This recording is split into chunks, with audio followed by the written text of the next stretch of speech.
এগারোই service this.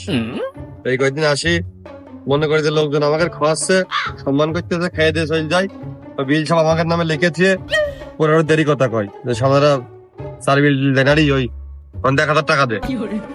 ক্যা তোর 1,000 টাকা দিতে হবে ক্যা? সার বিল নাই দিলাম, এটা মেনে নিলাম। 1,000 টাকা তোর দিতে হবে আনতে? তুই যা নিয়েছিস আমিও তা নিয়েছি, সমান সমান। সেদিনকে তো মাঠের মধ্যে সাইকেলটা বেচে বেচে 500 টাকা বেশি নিলি। তোরকে আমি কিছু কইছি? আমি কি চাইছি 1 টাকা? এরকম করিস কে তুই? তা তোর তো আমার পদ এক কাঠিও পড়ে না।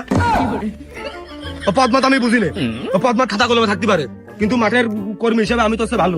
আমার হয়তো কাজ ভালো হয়, আমার বেশি পরিশ্রম হয়, ওই জন্যই। তাহলে দে 500 দে, 300 দে। পারবো না দিতে, 250 পাবি। তাও সার বিল অর্ধেক অর্ধেক হলে দিচ্ছি, নাহলে থাক। টাকা পকেটে ঢুকে গেলি, মাগনা টাকা। এই জন্যই রে, এই জন্যই কুরবানি সভাপতি থাকাকালীন কোনোদিন কাজ করে খাইনি, জমিদারের মতন চলিয়েছে। এরকম মক্কেল ধরেছে আর দান মেরেছে। আমাদের দুইজন ভাগাভাগি হয়, আর সে দান মেরেছে একাই। ওই ব্যবসা আমাদের এটা এলাকায় টিকট গেলি, ওর তো ফেল দিতে হবে। ও থাকলে আমাদের পর্যন্ত আসবে না, তো পাগল ছাগল পেয়ে এক কায়দায় আইছে, আসবে না কিন্তু। ওর ফেল দিতে হবে আমাদের ব্যবসা ধরে রাখতে গেলি।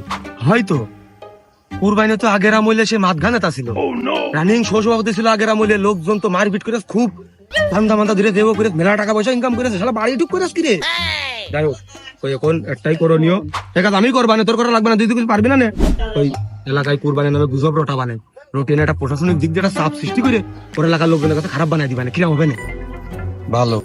কালি আনতে চলো।